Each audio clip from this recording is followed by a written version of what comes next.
बंदी छोड़ सतगुरु रामपाल जी परमेश्वर जी की जय हो। परमपिता परमात्मा सारी सृष्टि के रचनहार कुल मालिक असंख्य ब्रह्मांडों के स्वामी जगत गुरु तीनों लोकों में प्रवेश करके सबका धारण पोषण करने वाले राजाधिराज आत्माधार नाथों के नाथ देवों के देव महादेव सर्वेश्वर महेश्वर मृत्युंजय अजरो अमर आदि अनादि सनातनी प्रभु जगत पिता जगदीश्वर श्री श्री 1008 की उपाधि के वास्तविक अधिकारी अकाल मूर्त शब्द स्वरूपी राम वासुदेव सर्वगतम ब्रह्म परम पूज्य प्रथम पूज्य परम संत परम पुरुष परम धनी परम दयालु सत्य कबीर हक्का कबीर अल्लाहु कबीर अल्लाहु अकबर बाखबर अल्लाह ताला जगत के तारणहार जगत के मुक्तिदाता जगत के जगन्नाथ हारे के सहारे हिंदुओं के राम मुसलमानों के अल्लाह सिखों के वाहिगुरु ईसाइयों के मसीह दया के सागर दया निधि करुणा के सागर करुणा निधि स्वयंभू परिभू संकट मोचन कष्ट हरण मंगल करण दुख भंजन अविगत कबीर निर्विकार निर्विषम परमात्मा अलय अलेख सतगुरु आदि अनादि सतगुरु असली मर्यादा पुरुषोत्तम असली राम असली कृष्ण असली घनश्याम असली मुरारी राजाओं के राजा महाराजाओं के महाराजा शहंशाहों के शहंशाह सम्राटों के सम्राट भगवानों के भगवान अल्लाहों के अल्लाह प्रभुओं के प्रभु मसीहाओं के मसीह सच्चे वाहिगुरु बाबाओं के बाबा पीरों के पीर सेठों के सेठ जगत सेठ सावड़सा सेठ सर्वगुण संपन्न अनंत कोटि कलाओं के स्वामी अनंत कोटि ब्रह्मांडों के नायक योगियों में महायोगी ध्यानियों में महाध्यानी सिद्धों में परम सिद्ध ज्ञानियों में तत्व ज्ञानी ब्रह्म ज्ञानी महाज्ञानी परम ज्ञानी सर्वश्रेष्ठ ज्ञानी विज्ञानी युवा कबीर समर्थ कबीर असमवात अमित ओजा सच्चे रहनुमा करीम अल्लाह सुभान अल्लाह दुनिया के अंतिम पैगंबर 8 सितंबर 1951 से गांव धनाना जिला सोनीपत हरियाणा भारतवर्ष की पावन भूमि पे प्रकट रियल कल की भगवान श्री नारायण साकार हरि श्री बाबा साहेब नूर अनंत परमात्मा सच्चे दरवेश सच्चे बाखबर संत श्रोमणी सतगुरु रामपाल जी परमेश्वर जी के चरण कमल में आप और हम सभी भाई बहनों का अनंत कोटि दंडवत प्रणाम। सत्साई भाई और बहनों, बहुत बड़ी दया बहुत बड़ी मेहर पूज्य गुरुदेव भगवान की परमेश्वर रामपाल जी की, जिनके शुभ आशीर्वाद से विशेष आशीर्वाद से उन्हीं के सत्संगों के संग्रह के ऊपर बन चुकी पवित्र आध्यात्मिक पुस्तक कबीर बड़ा या कृष्ण के ऊपर वीडियो बनाने की श्रृंखला जारी है। भाई और बहनों, ये पवित्र पुस्तक कबीर बड़ा या कृष्ण हिंदू समाज के लिए किसी वरदान से कम नहीं है।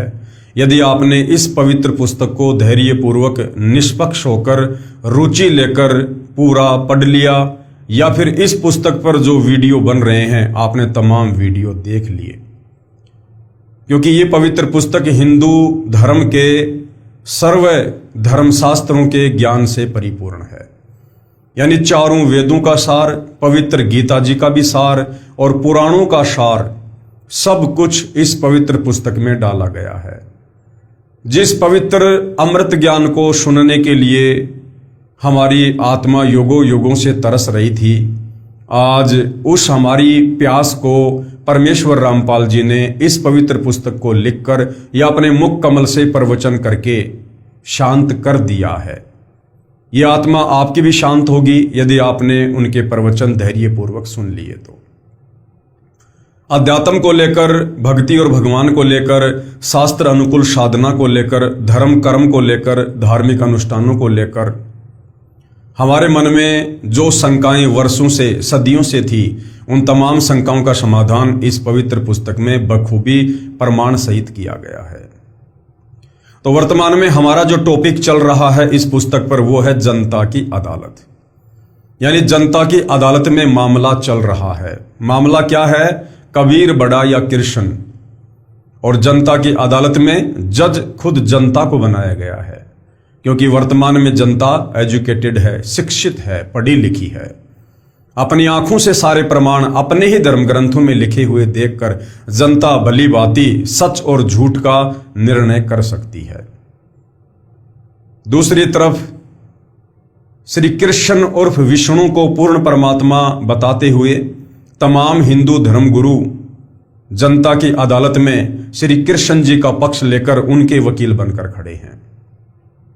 तो दूसरी तरफ कबीर जी को पूर्ण परमात्मा कहते हुए अकेले सतगुरु रामपाल जी खड़े हुए हैं उनके वकील बनकर।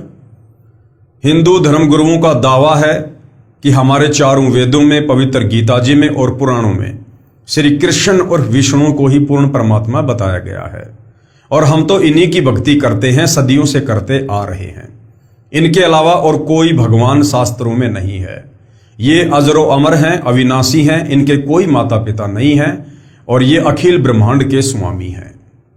तो दूसरी तरफ कबीर जी के वकील सतगुरु रामपाल जी ने जिन धर्मशास्त्रों का हवाला देकर हिंदू धर्मगुरु श्री कृष्ण जी को परमात्मा साबित कर रहे थे, उन्हीं धर्म ग्रंथों से, वेदों से, गीता जी से, पुराणों से सतगुरु रामपाल जी ने जनता की अदालत में ये क्लियर कर दिया, प्रमाणित कर दिया कि श्री कृष्ण उर्फ विष्णु ये केवल एक ब्रह्मांड में 3 लोक के स्वामी हैं। 3 लोक में भी केवल एक सद्गुण विभाग के स्वामी हैं। इनकी मां का नाम दुर्गा है, इनके पिता का नाम काल ब्रह्म है, जिसको ज्योति निरंजन भी कहते हैं। अर्थात श्री विष्णु जी का जन्म होता है, इनकी मृत्यु होती है। ये अजरो अमर परमात्मा नहीं है, ये अखिल ब्रह्मांडों के स्वामी नहीं है। इन्हें स्वयं सतभक्ति का, शास्त्र अनुकूल साधना का ज्ञान नहीं है।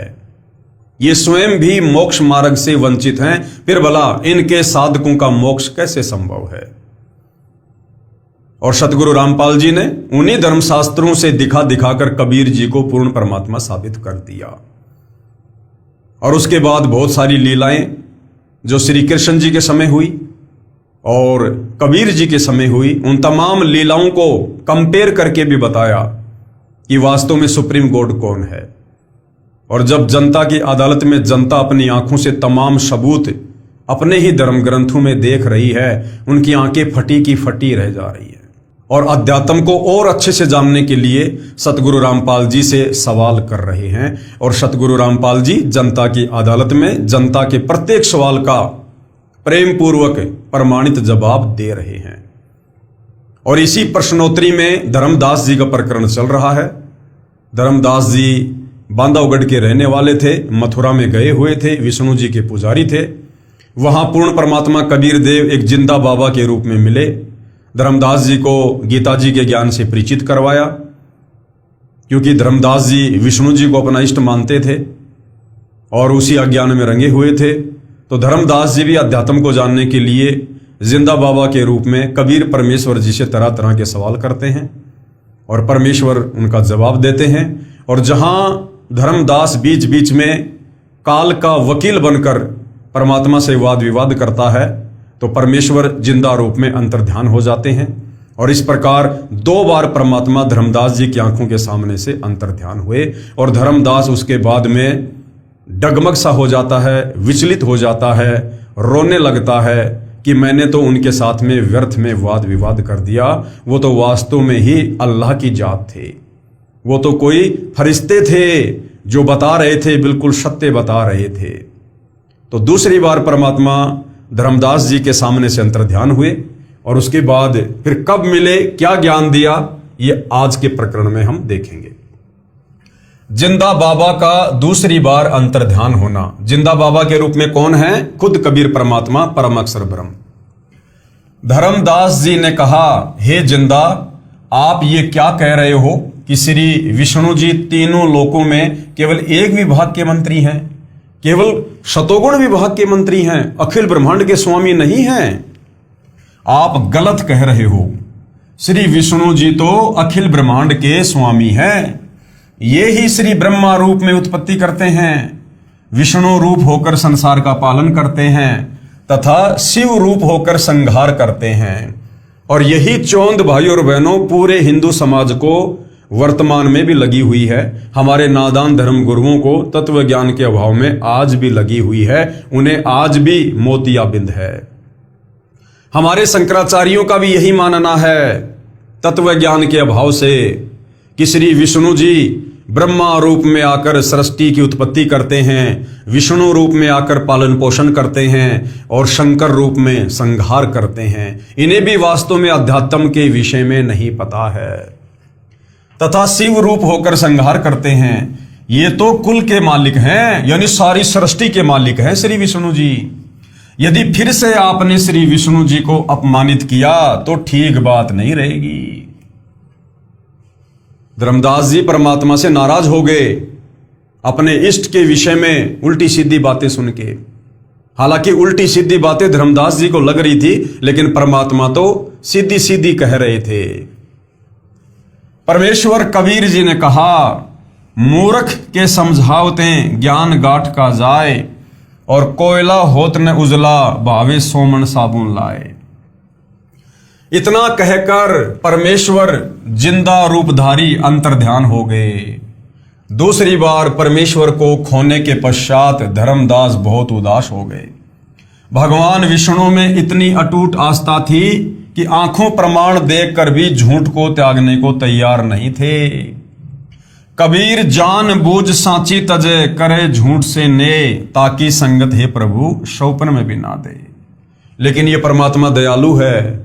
इस काल ने युगों युगों से हमारे ऊपर जो ये अज्ञान का काला रंग जमा रखा है, परमेश्वर के बिना इसे कौन साफ कर सकता है। तो ये दयालु हमारी किसी बात का बुरा नहीं मानते हैं। तो परमेश्वर ने धर्मदास जी को झटका दिया, क्योंकि बीच बीच में वो काल का वकील बन जाया करता था।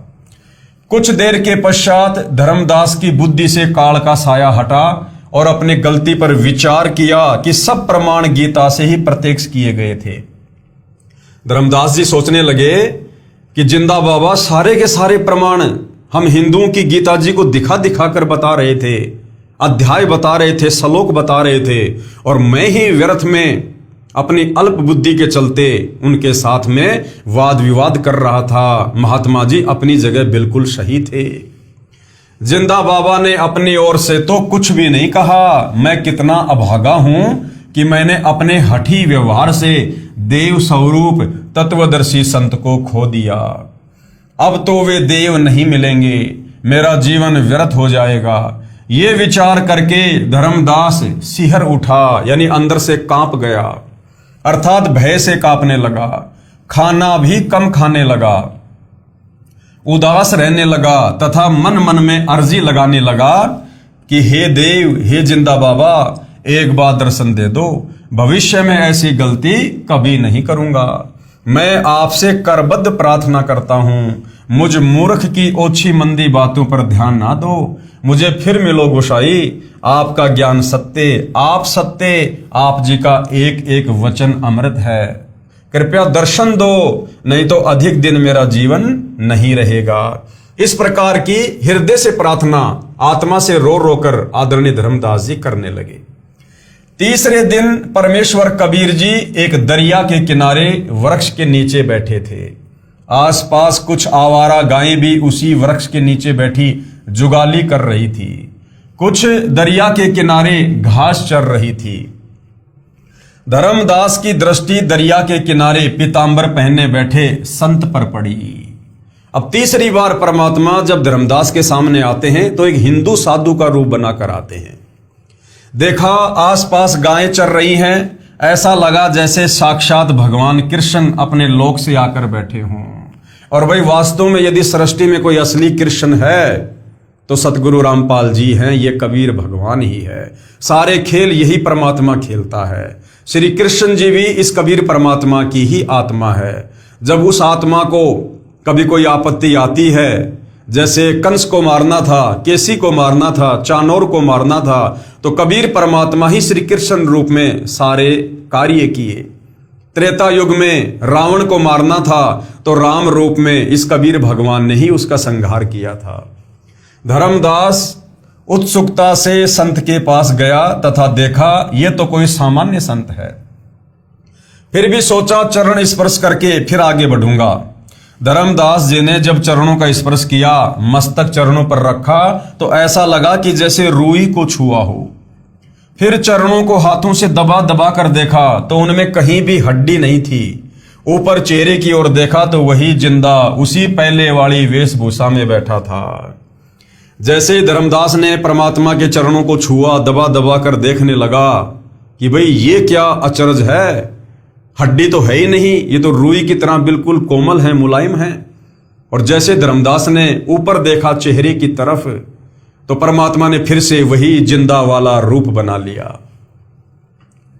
धर्मदास जी ने चरणों को दृढ़ करके पकड़ लिया कि कहीं फिर से न चले जाएं, और अपनी गलती की क्षमा याचना की। कहा कि हे जिंदा, आप तो तत्वदर्शी संत हो। क्योंकि भाई और बहनों, धर्मदास गीता जी पढ़ा करता था, और गीता जी अध्याय 4 श्लोक 34 में साफ साफ लिखा है, अगर इस मनुष्य जीवन को सफल करना है, लक 84 योनि से छुटकारा पाना है, जन्म मरण के रोग से, बुढ़ापे के कष्ट से छुटकारा पाना है, गधा कुत्ता सूअर बनने से बचना है, पूर्ण मोक्ष करवाना है, तो अर्जुन किसी तत्वदर्शी संत की खोज कर। वो तत्वदर्शी संत तुझे परमात्म ज्ञान बताएगा।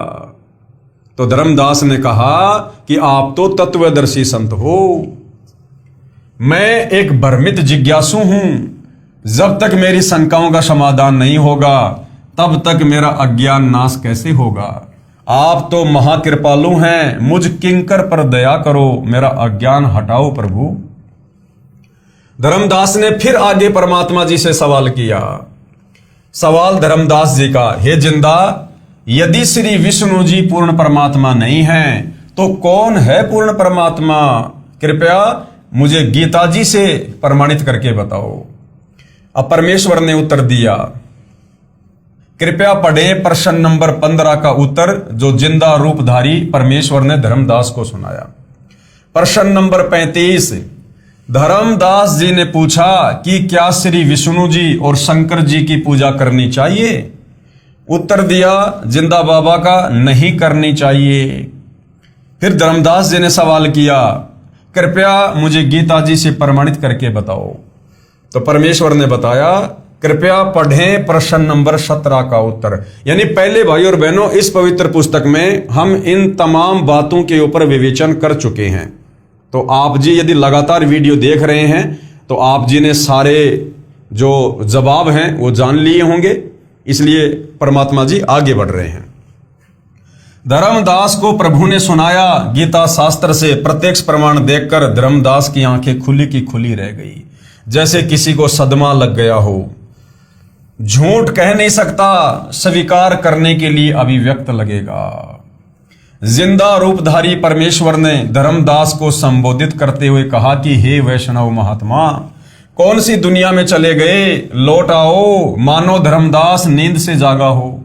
सावधान होकर कहा, कुछ नहीं कुछ नहीं, कृपया और ज्ञान सुनाओ ताकि मेरा भ्रम दूर हो सके। परमेश्वर कबीर जी ने सृष्टि की रचना धर्मदास जी को सुनाई। कृपया पढ़ें इसी पुस्तक के पेज नंबर 389 पर, जो हम आगे पढ़ेंगे।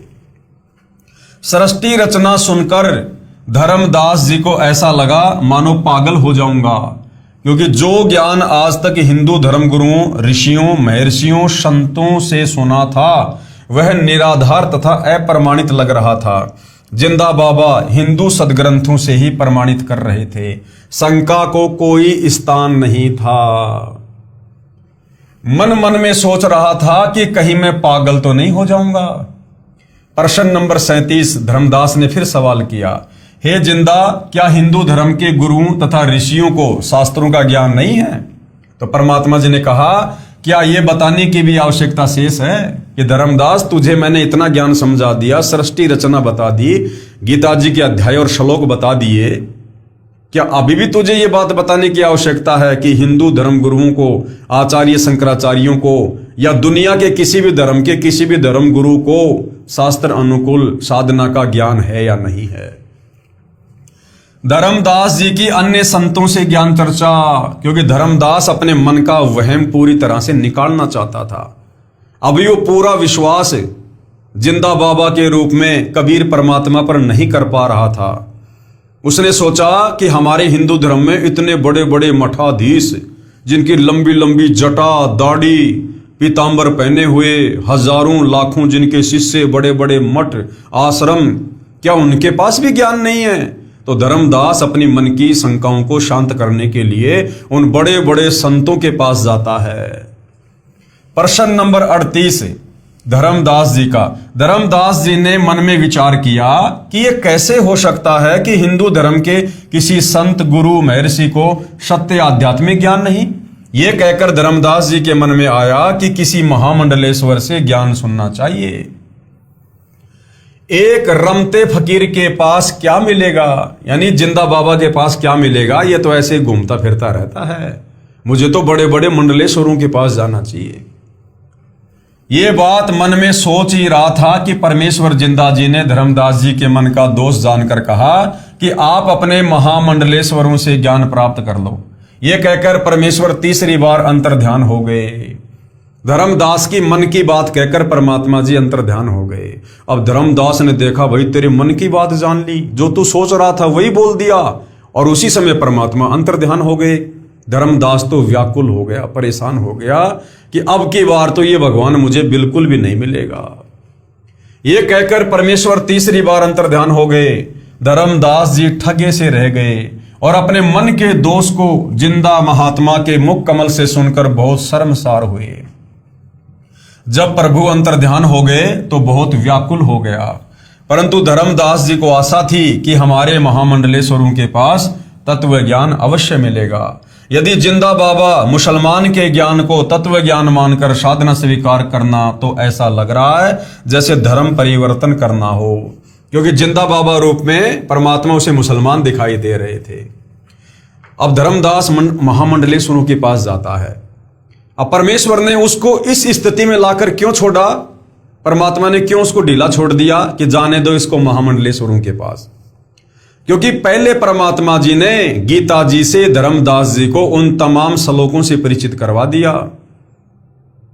जो धर्मदास जी को खटक गए, और परमात्मा जी को पता था कि धर्मदास उन्हीं श्लोकों के विषय में उन महामंडलेश्वरों से पूछेगा, और वो महामंडलेश्वर जवाब नहीं दे पाएंगे तो धर्मदास की चोंद टूट जाएगी।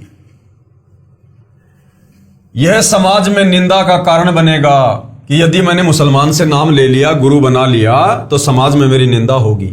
इसलिए अपने हिंदू महात्माओं से तत्व ज्ञान जानकर श्रेष्ठ शास्त्र अनुकूल भक्ति करनी ही उचित रहेगी। इस बार धर्मदास जी को जिंदा बाबा का अचानक चला जाना खटका नहीं, क्योंकि उसकी गलतफहमी थी कि हिंदू इतना बड़ा तथा पुरातन धर्म है, क्या कोई भी तत्वदर्शी संत नहीं मिलेगा? अरे भैया, एक समय में इस पृथ्वी पर एक ही तत्वदर्शी संत होता, एक ही, और वो स्वयं कबीर परमात्मा जी सतलोक से चलकर आते हैं। धर्मदास जी एक वैष्णव महामंडलेश्वर श्री ज्ञानानंद जी के आश्रम में गया। उस समय श्री ज्ञानानंद जी का बहुत बोलबाला था। वह स्वामी रामानंद जी काशी वाले का शिष्य था, परंतु उस समय स्वामी रामानंद जी तो परमेश्वर कबीर जी का शिष्य गुरु बन चुका था। वह अपने ज्ञान को अज्ञान मान चुका था। स्वामी रामानंद जी ने अपने सर्व ऋषि शिष्यों से बोल दिया था कि मेरे द्वारा बताया ज्ञान व्यर्थ है और यह साधना शास्त्र विरुद्ध है। आप सब परमेश्वर कबीर जी से दीक्षा ले लें, परंतु जाति का अभिमान, शिष्यों में प्रतिष्ठा, ज्ञान के स्थान पर अज्ञान का भंडार जीव को सत्य स्वीकार करने नहीं देता। परमात्मा कहते हैं राज तजना सहज है। इंसान अपना राज्य भी त्याग सकता है ज्ञान समझ में आने के बाद, और सहज क्रिया का ने अपनी स्त्री का मोह भी छोड़ सकता है। पर मान बढ़ाई ईर्ष्या दुर्लभ तजना, ये मान बढ़ाई और ईर्ष्या, इसको त्यागना बेहद कठिन है, और इसको त्यागे बिना हम परमात्मा प्राप्ति नहीं कर सकते। धर्मदास जी ने श्री ज्ञानानंद जी से प्रश्न किया कि हे स्वामी जी, क्या भगवान विष्णु से भी ऊपर कोई प्रभु है? श्री ज्ञानानंद जी ने उत्तर दिया कि श्री विष्णु स्वयं परम ब्रह्म परमात्मा हैं, इनसे ऊपर कौन हो सकता है? श्री कृष्ण जी भी श्री विष्णु जी स्वयं ही थे, उन्होंने ही श्रीमद् भगवद गीता का ज्ञान दिया।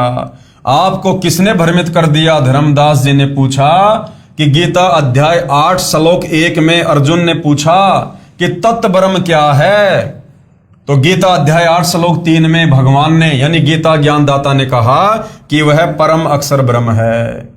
ये तो भगवान कृष्ण से अन्य प्रभु हुआ। ज्ञानानंद स्वामी बोला, लगता है तेरे को उस काशी वाले जुलाहे का जादू चढ़ा है। चल चल अपना काम कर, भगवान कृष्ण से अन्य कोई प्रभु नहीं है।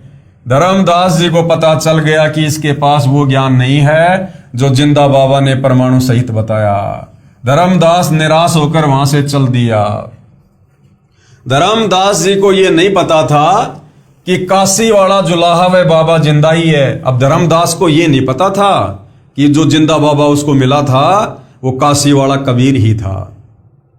तो धर्मदास फिर वहां से आगे चला गया ज्ञान प्राप्ति की सोचकर। फिर धर्मदास को पता चला कि एक मोहनगिरी नाम के महामंडलेश्वर हैं, उनके पास जाकर भगवान की चर्चा करनी शुरू की। पहले 1 रुपया दक्षिणा चढ़ाई, जिस कारण से मोहनगिरी ने उनको निकट बैठाया और बताया कि भगवान शिव सर्व सृष्टि के रचने वाले हैं, इनसे बढ़कर संसार में कोई प्रभु नहीं है। ओम नमः शिवाय मंत्र का जाप करो। धर्मदास जी प्रणाम करके चल पड़े कि रोंग नंबर।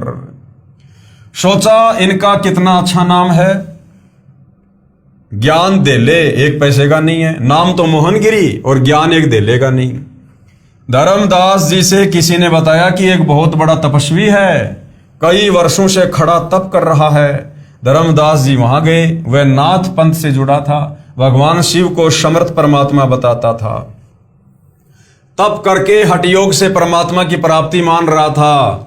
धर्मदास जी ने विवेक किया कि यदि इतनी घोर कठिन तपस्या से परमात्मा मिलेगा तो हमारे वश से बाहर की बात है। वहां से भी आगे चला, पता चला कि एक बहुत बड़ा विद्वान महात्मा काशी विद्यापीठ से पढ़कर आया है, वेदों का पूर्ण विद्वान है। धर्मदास जी ने उस महात्मा से पूछा परमात्मा कैसा है? उत्तर मिला निराकार है। उस निराकार परमात्मा का कोई नाम है? धर्मदास ने पूछा। उत्तर विद्वान का, उसका नाम ब्रह्म है। क्या परमात्मा को देखा जा सकता है? धर्मदास जी ने प्रश्न किया। उत्तर मिला परमात्मा निराकार है, उसको कैसे देख सकते हैं? केवल परमात्मा का प्रकाश देखा जा सकता है। आगे फिर धर्मदास जी ने सवाल किया क्या श्री कृष्ण या विष्णु परमात्मा है? उत्तर था कि ये तो सरगुण देवता हैं, परमात्मा निर्गुण है। गीता और वेद के ज्ञान में क्या अंतर है? धर्मदास ने प्रश्न किया। ब्राह्मण का उत्तर था कि गीता 4 वेदों का सारांश है। धर्मदास जी ने पूछा कि भक्ति मंत्र कौन सा है गीता जी में? उत्तर ब्राह्मण का था कि गायत्री मंत्र का जाप करो। ओम भूर्भुवस्सुवः तत्सवितुर्वरेण्यं भर्गो देवस्य धीमहि धियो यो नः प्रचोदयात्। धर्मदास जी को जिंदा बाबा ने बताया था कि इस मंत्र से मोक्ष संभव नहीं है, क्योंकि गीता तथा वेदों में केवल ओम नाम का जाप करना लिखा है। धर्मदास जी फिर आगे चला तो पता चला कि संत गुफा में रहता है, कई कई दिन तक गुफा से नहीं निकलता। उसके पास जाकर प्रश्न किया कि भगवान कैसे मिलता है? उत्तर मिला कि इंद्रियों पर संयम रखो, इसी से परमात्मा मिल जाता है। नाम जाप से कुछ नहीं होता, खांड यानी चीनी कहने से मुंह मीठा नहीं होता। धर्मदास जी को संतोष नहीं हुआ। सब संतों से ज्ञान चर्चा करके धर्मदास जी को बहुत पश्चाताप हुआ कि मेरे को उस जिंदा बाबा पर विश्वास नहीं हुआ कि उसने कहा था किसी भी संत महामंडलेश्वर के पास यथार्थ आध्यात्मिक ज्ञान नहीं है, किसी भी संत महात्मा का ज्ञान शास्त्र प्रमाणित नहीं है, कोई शास्त्र का आधार नहीं है। तब धर्मदास रोने लगा, अपनी अज्ञानता पर पश्चाताप करने लगा कि मैं कैसा कल मुहा हूं। मैंने ऊट पटांग यानी व्रत के प्रश्न उत्तर करके संत जी को खो दिया। मैं बुरी किस्मत वाला हूं। मुझे उस परमात्मा स्वरूप जिंदा महात्मा पर विश्वास नहीं आया। अब वह अंतर्यामी मुझे नहीं मिलेगा, क्योंकि मैंने कई बार उनका अपमान कर दिया। अब क्या करूं? न जीने को मन करता है, आत्महत्या पाप है। बुरी तरह रोने लगा, पछाड़ खाकर अचेत हो गया। अब भाई और बहनों, ये वर्तमान में कलयुग की पिछली पीढ़ी में आप और हम आत्माओं के ऊपर रहम हुआ है पूज्य गुरुदेव भगवान का। परमेश्वर ने हमें ये टेक्नोलॉजी दी, हमें विज्ञान दी, ये वैज्ञानिक उपकरण दिए, टीवी, मेमोरी कार्ड, ये प्रोजेक्टर, ये पुस्तकें, और घर बैठे परमेश्वर ने हमें इस ज्ञान से रंग दिया। सारे शास्त्रों को उंगली रख रख कर पढ़ा दिया, समझा दिया। अगर भाई और बहनों, ये तमाम सुविधा, ये वैज्ञानिक उपकरण यदि कबीर परमेश्वर सतगुरु रामपाल जी अपनी आत्माओं में प्रेरणा करके ना बनवाते, और यदि वर्तमान में हमें धर्मदास जी की तरह ज्ञान समझाते, तो भाइयों और बहनों, हमारे मन की जिज्ञासा भी शांत नहीं होती। हम भी इसी प्रकार फिर दूसरे आश्रमों में भटकते, दूसरे मंडलेश्वरों के पास जाते, संतों के पास जाते। लेकिन वर्तमान में गुरुदेव भगवान ने हमें पूरे विश्व के संतों का ज्ञान, तमाम धर्म ग्रंथों का ज्ञान एक जगह बैठकर प्रोजेक्टर पर दिखा दिखाकर, सीडी डीवीडी बना बनाकर, मेमोरी कार्ड में अपने प्रवचन डाल डालकर, ऑडियो वीडियो में हमारे को सबके अज्ञान से परिचित करवा दिया, घर बैठे एक ही जगह पर, ताकि हम आत्माओं को भटकना ना पड़े। तो ये आप और हमारे ऊपर एक बहुत बड़ा रहम हुआ है परमात्मा का। प्रश्न नंबर 38 का उत्तर। परमात्मा जिंदा महात्मा के रूप में एक वृक्ष के नीचे बैठ गए। फिर आए परमात्मा दीनदयाल। धर्मदास जी सचेत हुआ और हृदय से पुकार की कि हे जिंदा, एक बार दर्शन दे दो, मैं टूट चुका हूं, किसी के पास ज्ञान नहीं है, आपकी सारी बातें सत्य हैं परमात्मा, एक बार मुझ अज्ञानी महामूर्ख को क्षमा करो। आप जिंदा बाबा ही नहीं परमात्मा हो, आप महाविद्वान हो, आपके ज्ञान का कोई सामना करने वाला नहीं है। मैं जिंदगी में कभी आप पर अविश्वास नहीं करूंगा। ऐसा विचार कर आगे चला तो देखा एक वृक्ष के नीचे एक साधु बैठा है। कुछ व्यक्ति उसके पास बैठे हैं। धर्मदास जी ने सोचा कि मैं तो उन महामंडलेश्वरों से मिलकर आया हूं जिनके पास कई सैकड़ों भगत दर्शनार्थ बैठे रहते हैं। इस छोटे से साधु से क्या मिलना, परंतु अपने आप मन में आया कि कुछ देर विश्राम करना है। परमात्मा ने प्रेरणा की, यही कर लेता हूं। फिर सोचा कि प्रश्न करता हूं। पूछा, हे महात्मा जी, परमात्मा कैसा है? साधु ने उत्तर दिया कि मैं ही परमात्मा हूं। खुद ही थे परमात्मा, लेकिन रूप चेंज कर रखा था। धर्मदास जी चुप हो गए। सोचा ये तो मजाक कर रहा है, ये तो संत भी नहीं है। धीरे धीरे सर्व व्यक्ति चले गए। जब धर्मदास जी चलने लगे तो परमात्मा जी बोले कि हे महात्मा, क्या आपके महामंडलेश्वरों ने नहीं बताया कि परमात्मा कैसा है? धर्मदास जी ने आश्चर्य से देखा कि इस साधु को कैसे पता लगा कि मैं कहां कहां भटका हूं। उसी समय परमात्मा ने वही जिंदा बाबा वाला रूप बना लिया। धर्मदास जी चरणों में गिरकर बिलख बिलख कर रोने लगा तथा कहा कि हे भगवान, किसी के पास ज्ञान नहीं है, मुझ पापी अवगुण हारे को क्षमा करो महाराज, मैं बड़ी भारी भूल की है। आपने सृष्टि रचना का ज्ञान जो बताया है उसके सामने सर्व संतों का ज्ञान ऐसा है जैसे सूरज के सामने दीपक, सब उआ बाई बकते हैं। परमेश्वर ने धर्मदास जी से कहा कि आपने जिन वेदों के पूर्ण विद्वान से प्रश्न किया था कि परमात्मा कैसा है, उत्तर मिला कि परमात्मा निराकार है। आपने प्रश्न किया था कि क्या परमात्मा देखा जा सकता है, उस अज्ञानी का उत्तर था कि जब परमात्मा निराकार है तो उसे देखने का प्रश्न ही नहीं है। परमात्मा का प्रकाश देखा जा सकता है। विचार करो धर्मदास, यह विचार तो ऐसे व्यक्ति के हैं जैसे किसी नेत्रहीन ने, यानी किसी अंधे से कोई प्रश्न करे कि सूर्य कैसा है, उत्तर मिला कि सूर्य निराकार है। फिर प्रश्न किया कि क्या सूर्य को देखा जा सकता है, उत्तर मिले कि सूर्य को नहीं देखा जा सकता, सूर्य का प्रकाश देखा जा सकता है। उस नेत्रहीन से पूछें कि सूर्य बिना प्रकाश किसका देखा जा सकता है। इसी प्रकार अध्यात्म ज्ञान नेत्रहीन अर्थात पूर्ण अज्ञानी संत ऐसी व्याख्या किया करते हैं कि परमात्मा तो निराकार है और उसका प्रकाश देखा जा सकता है। परमात्मा का ही तो प्रकाश होगा। धर्मदास जी ने कहा कि हे महात्मा जी, ये विचार तो मेरे दिमाग में भी नहीं आया। आप जी के दिव्य तर्क से मेरी आंखें खुल गई। जितने भी महामंडलेश्वर मिले हैं वे सब महाअज्ञानी मिले। हे जिंदा महात्मा जी, यदि मैं आपके ज्ञान को सुनने के पश्चात यदि इन मूर्खों से नहीं मिलता तो मेरा भ्रम निवारण कभी नहीं होता, चाहे आप जी कितने ही प्रमाण दिखाते और बताते। प्रश्न नंबर 39। धर्मदास जी ने क्या कहा? हे जिंदा, आप नाराज ना होना, मेरे मन में एक शंका है, क्या भगवान विष्णु जी की भक्ति अच्छी नहीं है? क्योंकि धर्मदास बचपन से वैष्णव पंथ से जुड़ा हुआ था। वो श्री विष्णु जी का उपासक था, श्री विष्णु को अपना इष्ट मानता था। तो उसके दिलो दिमाग से वो बातें निकल नहीं रही थी जो कथाएं उसने विष्णु जी के विषय में सुन रखी थी। तो बोला क्या भगवान विष्णु की भक्ति भी अच्छी नहीं है?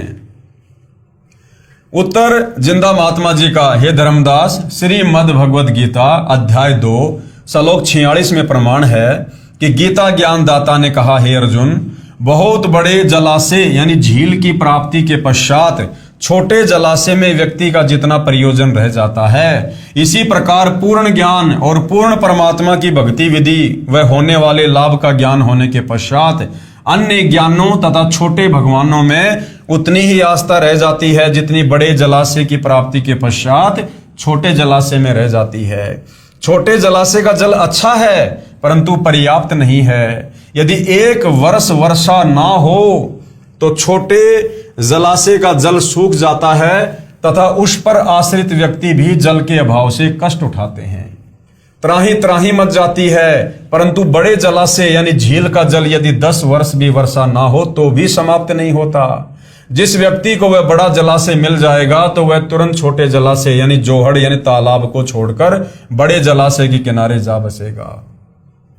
जिस समय गीता ज्ञान सुनाया गया उस समय सर्व व्यक्ति तालाबों के जल पर ही आश्रित थे, इसलिए ये उदाहरण दिया था। इसी प्रकार श्री विष्णु सतगुण की भक्ति भले ही आप अच्छी मानते हैं परंतु पूर्ण मोक्षदायक नहीं है। श्री विष्णु जी भी नाशवान है, इनका भी जन्म मृत्यु होती है, फिर साधक यानी उनका भगत अमर कैसे हो सकता है? इसलिए पूर्ण मोक्ष अर्थात अमर होने के लिए अमर परमात्मा की ही भक्ति करनी पड़ेगी। अब गीता जी से परमात्मा धर्मदास जी को बता रहे हैं। पेश है गीता अध्याय 2 श्लोक 46 की फोटोकॉपी। सब ओर से परिपूर्ण जलाशय के प्राप्त हो जाने पर यानी पूर्ण परमात्मा का ज्ञान हो जाने पर, पूर्ण परमात्मा की भक्ति प्राप्त हो जाने पर छोटे जलाशय में मनुष्य का जितना प्रयोजन रहता है, ब्रह्म को तत्व से जानने वाले ब्राह्मण का समस्त वेदों में उतना ही प्रयोजन रह जाता है। जिस प्रकार बड़ा जलाशय मिल जाने पर छोटा जलाशय बुरा नहीं लगता, लेकिन उसकी औकात का पता चल जाता है कि अगर 1 साल बरसात नहीं हुई तो मैं तो प्यासा मर जाऊंगा, मेरा परिवार प्यासा मरेगा, खेती नहीं कर पाऊंगा। तो बड़ा जलाशय मिलने के बाद व्यक्ति की पूरी आस्था बड़े जलाशय में हो जाती है। इसी प्रकार पूर्ण परमात्मा कबीर देव की सतभक्ति मिलने के बाद और ज्ञान समझ में आने के बाद भगत की आस्था इन ब्रह्मा विष्णु महेश में छोटे जलाशय की बाती रह जाती है कि भैया ये ब्रह्मा विष्णु महेश तो काम चलाओ सरकार है, ये हमें गधा कुत्ता सुअर बनने से नहीं बचा सकते, ये हमारे जन्म मरण और बुढ़ापे के कष्ट को नहीं काट सकते, ये नरक में जाने से नहीं बचा सकते। तो इस प्रकार परमात्मा जी ने धर्मदास जी को समझाया कि ब्रह्मा विष्णु महेश ये कोई बुरे नहीं है, लेकिन हमें जो मनुष्य जन्म मिला है मोक्ष प्राप्ति के लिए वो इनके बस से बाहर की बात है। प्रश्न नंबर 40, हे जिंदा महात्मा जी, मैंने आपके ऊपर अविश्वास किया, मैं महापापी हूं, मुझे क्षमा करना। परमेश्वर ने उत्तर दिया, जिंदा बाबा जी का उत्तर, हे धर्मदास, मैंने ही आपके मन में यह प्रेरणा की थी। यदि आप उन अपने धर्म गुरुओं की तलाशी ना लेते तो आप कभी मेरी बातों पर विश्वास नहीं करते। रह रहकर तेरे मन को यही बात कचोटती रहती कि ऐसा नहीं हो सकता कि हिंदू धर्म के किसी महर्षि महामंडलेश्वर व संत महंत को तत्व ज्ञान नहीं होगा। अब आप मेरी बातों पर विश्वास करोगे। विचार करो धर्मदास, जब गीता ज्ञान दाता गीता अध्याय 4 श्लोक 32 व 34 में कहता है कि जो ज्ञान परम अक्षर ब्रह्म यानी परमेश्वर अपने मुख कमल से सुनाता है वह तत्व ज्ञान है, और गीता अध्याय 4 श्लोक 32 में यह बताया गया है उस ज्ञान को तू तत्वदर्शी संतों के पास जाकर समझ। फिर गीता अध्याय 4 श्लोक 34 में क्या बताया कि उस ज्ञान को तू किसी तत्वदर्शी संत के पास जाकर समझ। अर्थात धर्मदास, अगर तुम्हारी गीता ज्ञान देने वाले भगवान के पास में कंप्लीट ज्ञान होता तो वो अर्जुन को तत्वदर्शी संत की शरण में जाकर ज्ञान समझने को क्यों कह रहा है? वो खुद ही समझा देता, अगले अध्याय में वो गीता जी वाला ज्ञान बता देता, लेकिन वो खुद हाथ खड़े कर रहा है कि भाई वो तत्व ज्ञान तो मेरे पास भी नहीं है, वो मोक्ष वाला मार्ग मुक्ति वाला ज्ञान मेरे पास भी नहीं है अर्जुन, उसके लिए तत्वदर्शी संत की खोज कर। इससे सिद्ध हुआ कि गीता ज्ञान देने वाले परमात्मा को ही तत्व ज्ञान नहीं तो गीता पढ़ने वाले व इन भगवान के उपासकों को ज्ञान कैसे होगा? भाई जब गीता जी का ज्ञान देने वाले भगवान को तत्व ज्ञान नहीं है तो इन मंडलेश्वरों के पास में कहां से आएगा, उसके पुजारियों के पास कहां से आएगा वो तत्व ज्ञान। पेश है गीता अध्याय 4 श्लोक 32 की फोटोकॉपी। इस प्रकार और भी बहुत तरह के यज्ञ वेद की वाणी में विस्तार से कहे गए हैं। वेद की वाणी नहीं, ब्रह्मणे मुखे का मतलब है सच्चिदानंद घन ब्रह्म की वाणी, यानी कबीर वाणी में, 5वें वेद सूक्ष्म वेद में। उन सबको तू मन, इंद्रिय और शरीर की क्रिया द्वारा संपन्न होने वाला जान। इस प्रकार तत्व से जानकर उनके अनुष्ठान द्वारा तू कर्म बंधन से सर्वदा मुक्त हो जाएगा। पेश है गीता अध्याय 4 श्लोक 34 की फोटोकॉपी, जिसमें तत्वदर्शी संत की शरण में जाकर तत्व ज्ञान समझने की सलाह दी गई है। क्या कहा गया है? उस ज्ञान को तू तत्वदर्शी ज्ञानियों के पास जाकर समझ, उनको भली भांति दंडोत प्रणाम करने से, उनकी सेवा करने से और कपट छोड़कर सरलता पूर्वक प्रश्न करने से वे परमात्म तत्व को भली भांति जानने वाले ज्ञानी महात्मा तुझे उस तत्व ज्ञान का उपदेश करेंगे। यानी गीता ज्ञान दाता ब्रह्म ने क्लियर कर दिया कि भैया मेरे पास में वो तत्व ज्ञान नहीं है, कंप्लीट मोक्ष मार्ग वाला ज्ञान नहीं है। तो बताओ फिर आचार्य, शंकराचार्य, ब्रह्मा, विष्णु, महेश, संत, महंत, इनको कहां से ज्ञान हो जाएगा? यह फोटोकॉपी गीता अध्याय 4 श्लोक 32 की है, जो गीता प्रेस गोरखपुर से प्रकाशित है। इसमें ब्रह्मणे का अर्थ वेद की यानी मुखे का अर्थ वाणी किया है, जो गलत है। ब्रह्मणे शब्द का अर्थ इसी अनुवादक ने गीता अध्याय 17 श्लोक 23 में क्या किया है? सच्चिदानंद घन ब्रह्म। यहां भी सच्चिदानंद घन ब्रह्म किया जाना चाहिए, यानी सच्चिदानंद घन ब्रह्म की वाणी में, परम अक्षर ब्रह्म की वाणी में, फिर सही अनुवाद बन जाता है। गीता अध्याय 2 श्लोक 53 में कहा कि हे अर्जुन, भिन्न भिन्न प्रकार से भ्रमित करने वाले वचनों से हटकर तेरी बुद्धि जब एक तत्व ज्ञान पर स्थिर हो जाएगी तब तो तू योग यानी भक्ति को प्राप्त होगा। भावार्थ है कि जब तक तू भगत बनेगा, इसलिए मैंने धर्मदास तेरे को उन संतों मंडलेश्वरों के पास जाने के लिए प्रेरित किया था। अब तू योग को प्राप्त होगा यानी भगत बन सकेगा, क्योंकि तेरी शंकाओं का समाधान हो चुका है। अब तेरे मन में कोई शंका नहीं है। पेश है गीता अध्याय 2 श्लोक 53 की फोटोकॉपी। भांति भांति के वचनों को सुनने से विचलित हुई तेरी बुद्धि जब परमात्मा में अचल और स्थिर ठहर जाएगी तब तू योग को प्राप्त होगा, यानी तू भक्ति करने लायक बनेगा, अर्थात तेरा परमात्मा से नित्य संयोग हो जाएगा। आगे धर्मदास जी ने फिर सवाल किया परमात्मा जी से, क्या पूर्ण मोक्ष के लिए भगवान विष्णु जी तथा भगवान शंकर जी की पूजा को छोड़ना पड़ेगा? परमात्मा जी ने उत्तर दिया, इन प्रभुओं को नहीं छोड़ना। कि हे धर्मदास, ब्रह्मा विष्णु महेश को नहीं छोड़ना, ये तो भक्ति रूपी पेड़ की टहनियां हैं, इनको तोड़ना नहीं, इनको छोड़ना नहीं। हमने भक्ति विधि चेंज करनी है, इनकी पूजा छोड़नी होगी। इन भगवानों को नहीं छोड़ना, इनकी पूजा छोड़नी है। पूजा हमने परम अक्षर ब्रह्म की करनी है, कबीर देव की करनी है। हमने ब्रह्मा विष्णु महेश को छोड़ना नहीं है। ये तो भक्ति रूपी पेड़ की टहनियां हैं, फल तो इन्हीं के लगेंगे। लेकिन हम जो इनकी पूजा करके सर्व लाभ प्राप्त करना चाह रहे हैं, ये हमारी नादानी है। तो क्या उत्तर दिया? इन प्रभुओं को नहीं छोड़ना, इनकी पूजा छोड़नी होगी। फिर धर्मदास जी ने सवाल किया, हे जिंदा, मैं समझा नहीं, इन विष्णु और शंकर प्रभुओं को नहीं छोड़ना और पूजा छोड़नी पड़ेगी? मेरी छोटी बुद्धि है, मैं महाज्ञानी प्राणी हूं, कृपया विस्तार से बताने की कृपया करें। तो परमेश्वर जी ने क्या उत्तर दिया? उत्तर जिंदा महात्मा जी का, हे धर्मदास जी, आप इनकी साधना शास्त्र विधि त्याग कर मनमाना आचरण कर रहे हो। यानी तुम जो ब्रह्मा विष्णु महेश को इष्ट मान के पूजा कर रहे हो ना, ये गीता और वेदों के विरुद्ध है, मनमाना आचरण है, जिससे आप जी को लाभ नहीं मिल रहा। इन देवताओं से लाभ लेने के साधना के मंत्र मेरे पास हैं। जैसे भैंसा है, उसको भैंसा भैंसा करते रहो, वह आपकी ओर नहीं देखेगा। उसको एक विशेष मंत्र हुर्र हुर्र है, उसको सुनते ही वह तुरंत प्रभावित होगा और आवाज करने वाले की ओर खींचा चला आता है। इसी प्रकार ये जो ब्रह्मा विष्णु महेश हैं, इनके नाम जाप करने से कुछ नहीं होगा। श्री ब्रह्मा देवाय नमः, ओम नमः भागवते वासुदेवाय नमः, ओम नमः शिवाय, ओम गणेशाय, ये तो इनके शरीर के नाम हैं, ये तो इनकी पहचान है। इनके मूल मंत्र क्या हैं, इनके बीज मंत्र क्या हैं, जिससे ये आकर्षित हों और साधक को सर्व लाभ दें। परमात्मा ने कहा कि वो मुझ तत्वदर्शी संत के पास हैं और धरती पर किसी के पास नहीं।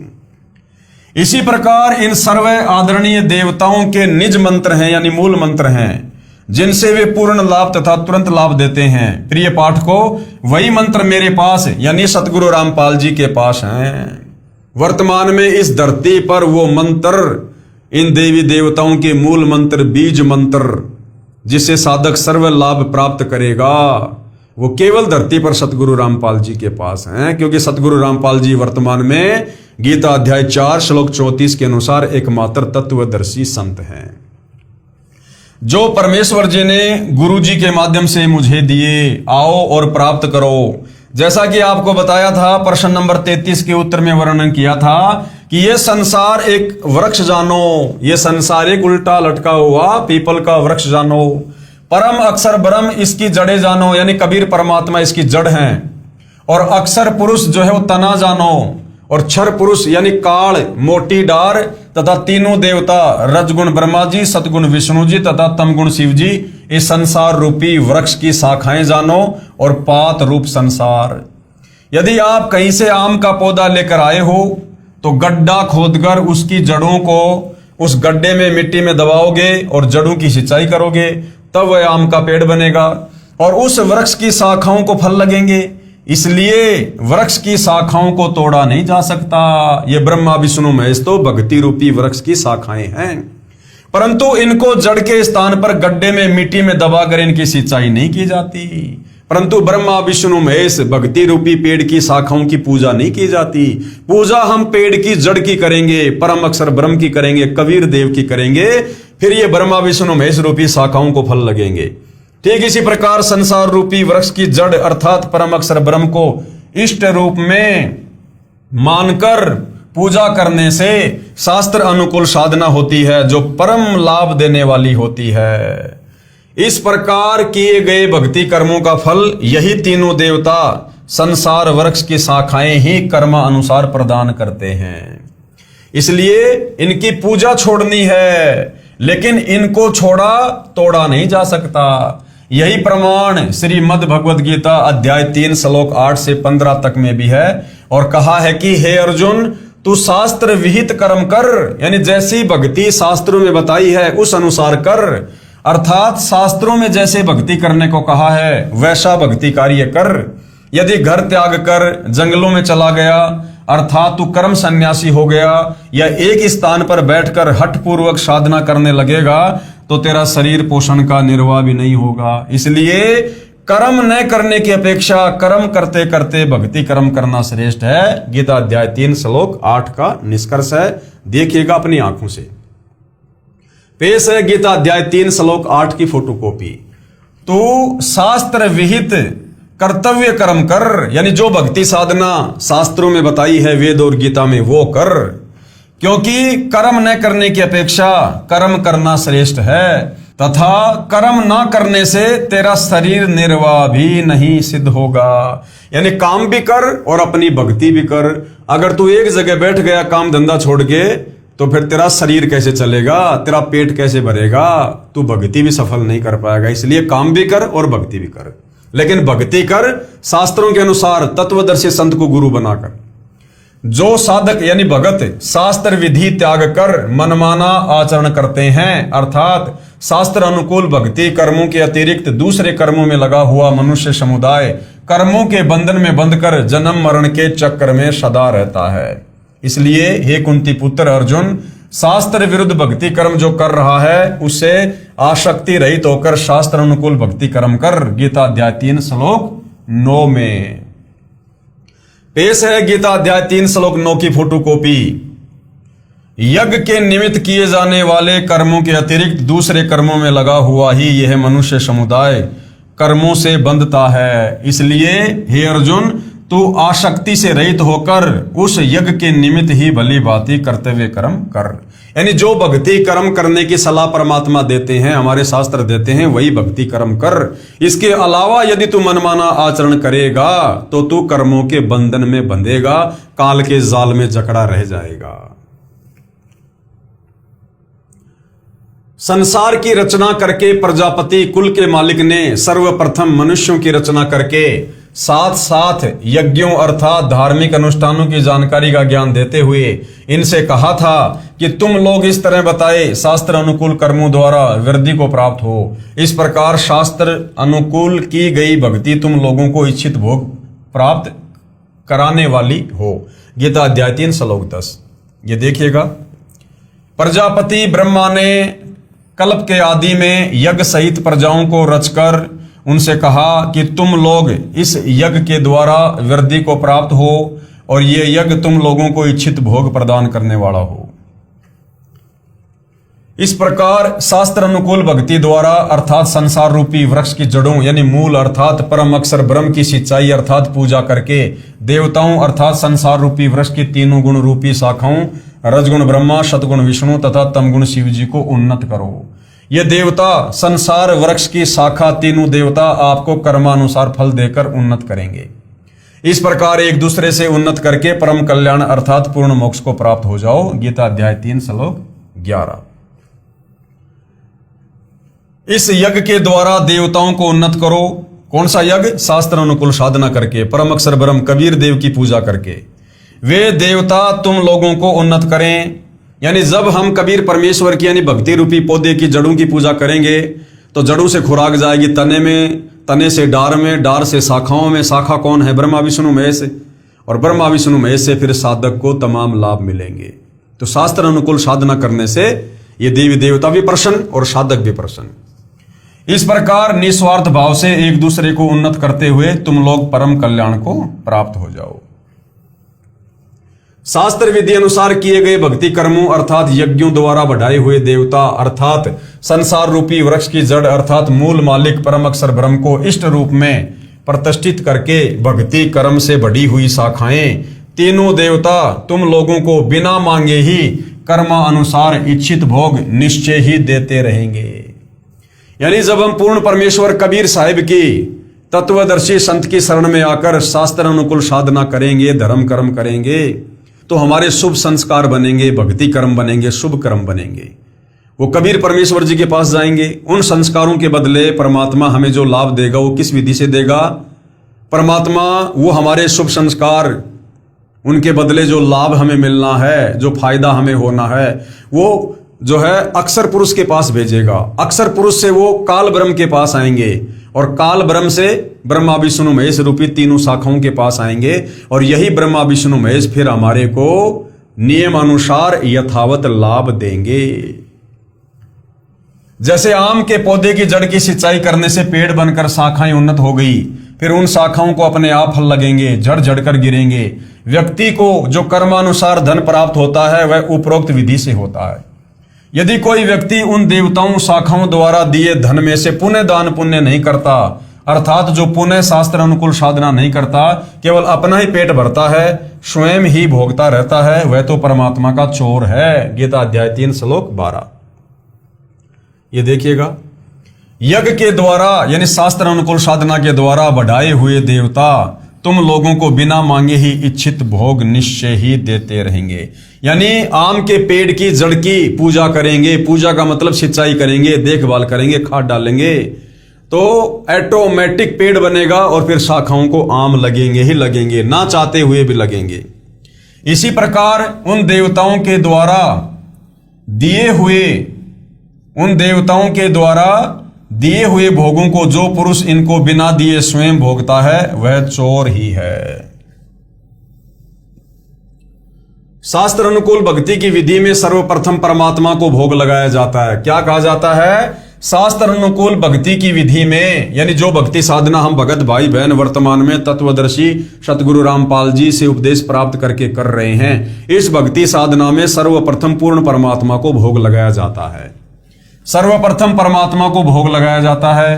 भंडारा करना होता है। पहले परम अक्षर ब्रह्म को इष्ट रूप में पूजकर भोग लगाकर शेष भोजन को भक्तों में बांटा जाता है। उस बचे हुए अन्न को सत्संग में उपस्थित अच्छी आत्माएं ही खाती हैं, क्योंकि पुण्य आत्माएं ही परमात्मा के लिए समय निकालकर धार्मिक अनुष्ठानों में शामिल होते हैं। इसलिए कहा है कि उस यज्ञ से बचे हुए अन्न को खाने वाले संतजन सब पापों से मुक्त हो जाते हैं। जो पापी लोग होते हैं, जो तत्वदर्शी संत के सत्संग में नहीं जाते, उनको ज्ञान नहीं होता, वे पाप आत्मा अपना शरीर पोषण करने के लिए ही भोजन पकाते हैं। वे तो पाप को ही खाते हैं, क्योंकि भोजन खाने से पहले हम भगत संत सब परम अक्षर ब्रह्म को भोग लगाते हैं, जिससे सारा भोजन पवित्र प्रसाद बन जाता है। जो ऐसा नहीं करते वे परमात्मा के चोर हैं। भगवान को भोग न लगा हुआ भोजन पाप का भोजन होता है। इसलिए कह रहा है, जो धर्म कर्म शास्त्र अनुकूल नहीं करते वे पाप के भागी होते हैं। गीता अध्याय 3 श्लोक 13। ये देखिएगा, यज्ञ से बचे हुए अन्न को खाने वाले श्रेष्ठ पुरुष सब पापों से मुक्त हो जाते हैं, और जो पापी लोग अपना शरीर पोषण करने के लिए ही अन्न पकाते हैं, यानी खाली अपना पेट भरने के लिए भोजन खाते हैं, वे तो पाप को खा रहे हैं, क्योंकि वो भगवान को भोग नहीं लगा रहे, जिस कारण से वो पाप नाशक नहीं हो रहा वो भोजन। संपूर्ण प्राणी अन्न से उत्पन्न होते हैं। अन्न वर्षा से होता है। वर्षा यज्ञ अर्थात शास्त्र अनुकूल धार्मिक अनुष्ठान से होती है। यज्ञ अर्थात धार्मिक अनुष्ठान शास्त्र अनुकूल कर्मों से होते हैं। गीता अध्याय 3 श्लोक 14। कर्म तो ब्रह्म अर्थात क्षर पुरुष से उत्पन्न हुए, क्योंकि जहां सर्व प्राणी सनातन परम धाम में रहते थे, वहां पर बिना कर्म किए सर्व सुख व पदार्थ उपलब्ध थे। यहाँ के सर्व प्राणी अपनी गलती से क्षर पुरुष के साथ आ गए। अब सबको कर्म का फल ही प्राप्त होता है। कर्म करके ही निर्वाह होता है। इसलिए कहा है कि कर्म को ब्रह्म क्षर पुरुष से उत्पन्न जान, और ब्रह्म को अविनाशी परमात्मा से उत्पन्न जान। पेश है गीता अध्याय 3 श्लोक 14 और 15 की फोटोकॉपी। संपूर्ण प्राणी अन्न से उत्पन्न होते हैं। अन्न से कैसे उत्पन्न होते हैं? गुरुदेव ने बताया, अन्न जमीन से पैदा होता है और पांचों जो तत्व हैं उनसे पैदा होता है। उस अन्न को जब कोई इंसान खाएगा, पशु खाएगा, पक्षी खाएगा, शरीर में जाएगा, शरीर में जो है वो पदार्थ बनेगा, यानी वीर्य बनेगा, फिर नर और मादा संबंध होगा, उससे संतान उत्पन्न होगी। तो इस प्रकार अन्न से संपूर्ण प्राणियों की उत्पत्ति होती है। और ये जो अन्न है, इसकी उत्पत्ति कैसे होती है? बारिश से होती है। वृष्टि यानी बारिश से। अन्न की उत्पत्ति वृष्टि से होती है, यानी बारिश होगी तो फसल होगी। और ये जो वृष्टि है यानी बारिश है, ये कैसे होती है? यज्ञ से होती है, यानी शास्त्र अनुकूल साधना के तहत जो यज्ञ किए जाते हैं, जो पांचों यज्ञ हम कर रहे हैं, उससे होती है। और ये यज्ञ कैसे होते हैं? यज्ञ विहित कर्मों से, यानी शास्त्र अनुकूल साधना से उत्पन्न होने वाला है। कर्म समुदाय को तू वेद से उत्पन्न, और वेद को अविनाशी परमात्मा से उत्पन्न हुआ जान। वेदों का उत्पत्ति करता कौन? कबीर परमात्मा, परम अक्षर ब्रह्म। इससे सिद्ध होता है कि सर्वव्यापी परम अक्षर परमात्मा सदा ही यज्ञ में प्रतिष्ठित है। यही प्रमाण अथर्ववेद कांड नंबर 4 अनुवाक 1 मंत्र 3 में भी है। ब्रह्म ब्रह्मणे उज्जभार, यानी सच्चिदानंद घन ब्रह्म परम अक्षर ब्रह्म ने ब्रह्म को यानी काल को उत्पन्न किया। अधिक जानकारी के लिए पढ़िए सृष्टि रचना, इसी पुस्तक के पेज नंबर 389 पर, जो हम आगे पढ़ेंगे। पेश है अथर्ववेद कांड नंबर 4 अनुवाक नंबर 1 मंत्र नंबर 3 की फोटोकॉपी। ये देखिएगा, हम सीधा सीधा इसके भावार्थ पे जाएंगे। ये फोटोकॉपी अथर्ववेद कांड 4 अनुवाक 1 मंत्र 3 की है। इसमें स्पष्ट किया है कि ब्रह्म ने यानी सच्चिदानंद घन ब्रह्म परम अक्षर ब्रह्म ने ब्रह्म को उत्पन्न किया, यानी काल को, ज्योति निरंजन को। यही प्रमाण गीता अध्याय 3 श्लोक 15 में भी है। इस फोटोकॉपी में अनुवाद गलत किया है। ब्रह्म का अर्थ वेद किया है। ब्रह्म को ब्रह्म ही लिखा जाए। उज्ज भार का अर्थ उत्पन्न करना यानी प्रकट करना है। वेद के अनुवादक ने अड़ंगा कर रखा है देवा नाम का। इस मंत्र का यथार्थ अनुवाद इस प्रकार है, क्योंकि भाई और बहनों, इन वेदों के अनुवाद करने वालों को, गीता जी का अनुवाद करने वालों को तत्व ज्ञान नहीं था, और तत्व ज्ञान के अभाव में इन लोगों ने जैसा इनकी बुद्धि ने काम किया उसी हिसाब से इन्होंने अनुवाद कर दिया। अथर्ववेद कांड नंबर 4 अनुवाक नंबर 1 मंत्र नंबर 3। ये देखिएगा, श्लोक है, प्रत्येक का परमेश्वर ने हिंदी में अनुवाद किया है। हम सीधा सीधा इसके भावार्थ पे चलेंगे कि ये मंत्र हमें क्या समझाना चाहता है। भावार्थ: पूर्ण परमात्मा अपने द्वारा रची सृष्टि का ज्ञान तथा सर्व आत्माओं की उत्पत्ति का ज्ञान अपने निजी दास को स्वयं ही सही बताता है कि पूर्ण परमात्मा ने अपने मध्य अर्थात अपने शरीर से अपनी शब्द शक्ति के द्वारा ब्रह्म यानी क्षर पुरुष यानी काल की उत्पत्ति की तथा सर्व ब्रह्मांडों को ऊपर शतलोक, अलखलोक, अगमलोक, अनामी लोक आदि तथा नीचे परब्रह्म के यानी अक्षर पुरुष के 7 संग ब्रह्मांड तथा ब्रह्म यानी काल के 21 ब्रह्मांडों को अपनी धारणा करने वाली आकर्षण शक्ति से ठहराया हुआ है। यानी अपनी वचन शक्ति से परमेश्वर ने इन सभी ब्रह्मांडों को स्थिर किया हुआ है। जैसे पूर्ण परमात्मा कबीर परमेश्वर यानी कबीर देव ने अपने निजी सेवक अर्थात सखा श्री धर्मदास जी, आदरणीय गरीबदास जी आदि को अपने द्वारा रची सृष्टि का ज्ञान स्वयं ही बताया, उपरोक्त वेद मंत्र भी यही समर्थन कर रहा है।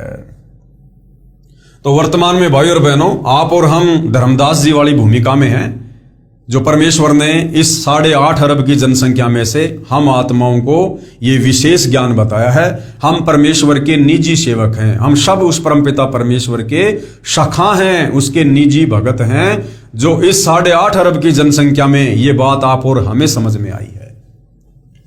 नोट: गीता अध्याय 3 के इस श्लोक नंबर 14 में अक्षर शब्द का अर्थ अविनाशी परमात्मा ठीक है, परंतु जहां क्षर पुरुष, अक्षर पुरुष तथा परम अक्षर पुरुष का वर्णन है, वहां अक्षर पुरुष व क्षर पुरुष दोनों नाशवान कहे हैं। वहां पर अक्षर का अर्थ वही ठीक है। गीता अध्याय 15 श्लोक 16-17 में वर्णन है, यहां अक्षर का अर्थ अविनाशी परमात्मा है, क्योंकि सृष्टि रचना से स्पष्ट होता है कि ब्रह्म की उत्पत्ति सत्य पुरुष यानी अविनाशी परमात्मा ने की थी, काल की। इससे सिद्ध हुआ कि सर्वगतम ब्रह्म अर्थात जिस परमात्मा की पहुंच सर्व ब्रह्मांडों में है, जो सर्व का मालिक है, वह परमात्मा सदा ही यज्ञों अर्थात धार्मिक अनुष्ठानों में प्रतिष्ठित है। भावार्थ है कि परम अक्षर ब्रह्म को इष्ट देव रूप में प्रतिष्ठित करके धार्मिक अनुष्ठान अर्थात यज्ञ करने से, शास्त्र विधि अनुसार कर्म करने से भगत को भक्ति लाभ मिलता है, जिससे मोक्ष प्राप्त होता है। देखिए उल्टा रोपा गया संसार रूपी पौधे का चित्र इसी पुस्तक के पेज नंबर 261 पर।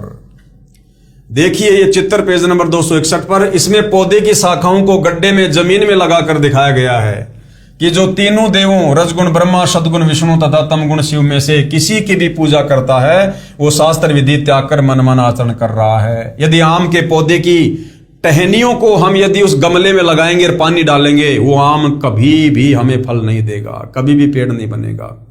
तो आप और हमने भक्ति रूपी पौधे की जो शाखाएं हैं, टहनियां हैं, ब्रह्मा विष्णु महेश, हमने इन अज्ञानी नादान धर्म गुरुओं के कहने पर इन ब्रह्मा विष्णु महेश की पूजा करनी शुरू कर दी, जबकि पूजा करनी चाहिए थी भक्ति रूपी पेड़ की जड़ों की यानी परम अक्षर ब्रह्म कबीर देव की, जो गीता अध्याय 16 श्लोक 23-24 में अनुचित तथा व्यर्थ बताया है।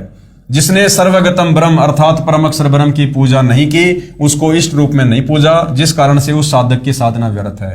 शाखाओं को सींचने से पौधा नष्ट हो जाएगा। अन्य देवताओं की पूजा करना गीता अध्याय 7 श्लोक 12 से 15 और 20 से 23 तथा गीता अध्याय 9 श्लोक 23-24 में मना किया है। देखिएगा ये चित्र इसी पुस्तक के पेज नंबर 261 पर सीधा लगाया गया पौधा जो शास्त्र विधि अनुसार साधना है, यही मोक्षदायक है, यही प्रमाण गीता ग्रंथ में है। इसलिए हे धर्मदास, श्री ब्रह्मा जी, श्री विष्णु जी तथा श्री शिव जी को नहीं छोड़ना, इनकी पूजा इष्ट रूप में करते हो वो छोड़नी है, तभी भगत का पूर्ण मोक्ष संभव है। ये देखिएगा भाई और बहनों, ये भक्ति रूपी पौधा है, यानी सबसे ऊपर कबीर परमात्मा है जो सारी सृष्टि के मालिक हैं। ये जड़ रूप कौन है? कबीर परमात्मा है ये। फिर सृष्टि रचना से हमें पता चलता है कि कबीर परमेश्वर ने अक्षर पुरुष को 7 संग ब्रह्मांड दिए। तो पेड़ का जो तना है ये अक्षर पुरुष है, जो गीता अध्याय 15 श्लोक नंबर 16 में 2 भगवान बताए हैं, क्षर और अक्षर। ये अक्षर पुरुष है 7 संग ब्रह्मांड का स्वामी। उसके बाद में ये काल के 21 ब्रह्मांड है। ये जो मोटी डार है ये क्षर पुरुष, ये काल है। और इस काल के 3 पुत्र हैं, ये 3 टहनियां, ब्रह्मा विष्णु महेश, रजगुण ब्रह्मा, सदगुण विष्णु, तमगुण शंकर। और बाकी जितने भी पत्ते हैं ये आम संसार के प्राणी हैं, तीनों लोगों के। तो जब हम भक्ति करेंगे कबीर परमात्मा की, कबीर परमेश्वर जी की, शास्त्र अनुसार तत्वदर्शी संत से उपदेश लेकर, तो हम जो भक्ति करेंगे, जो धार्मिक यज्ञ करेंगे, दान पुण्य करेंगे, सेवा करेंगे, वो हमारे जो संस्कार बनेंगे वो कहां जाएंगे? वो कबीर परमात्मा जी के पास जाएंगे। फिर कबीर परमात्मा हमें सर्व लाभ देने के लिए सिस्टमेटिक तरीके से हमारे संस्कारों को भेजेगा अक्षर पुरुष के पास। यानी जब हम इस जड़ के अंदर खाद डालेंगे, पानी डालेंगे, तो जो खुराक है वो जड़ से कहां आएगी? इस तने में आएगी, अक्षर पुरुष के पास। इस तने से फिर इस डार में जाएगी, काल के पास। डार से फिर ये काल हमारे संस्कार भेजेगा ब्रह्मा विष्णु महेश के पास में, और ब्रह्मा विष्णु महेश यानी इन शाखाओं के फिर फल लगेंगे, यानी ये देवता ही फिर हमारे को सर्व लाभ देंगे। तो इस प्रकार हमने पूजा करनी है परम अक्षर ब्रह्म की तत्वदर्शी संत से उपदेश लेकर। तो इस प्रकार से हमारा भला होगा। और हमने क्या कर रखा है? हमने इन नादान धर्म गुरुओं के कहने पर शास्त्र विरुद्ध साधना शुरू कर दी। यानी हमने पेड़ की जो जड़ है उसको तो ऊपर कर दिया, यानी जिस भगवान को पूजना चाहिए था उसको तो हमने छोड़ दिया, और पेड़ की टहनियों को हमने पूजना शुरू कर दिया। टहनियों में खाद डालना शुरू कर दिया, पानी डालना शुरू कर दिया कि ये जो आम का पेड़ है ये पेड़ बनेगा, फिर फल लगेंगे। अब हमने टहनियों को मिट्टी में दबा दिया तो भला पेड़ कैसे बनेगा? ये तो सूख जाएगा। तो हमने टहनी रूपी ब्रह्मा विष्णु महेश की पूजा नहीं करनी, हमने इनकी साधना करनी है। और वो साधना तत्वदर्शी संत बताता है, यानी सतगुरु रामपाल जी जैसा बताएंगे, उन्हीं मंत्रों का हमने जाप करना है। ये देखिएगा, ये है शास्त्र अनुकूल साधना।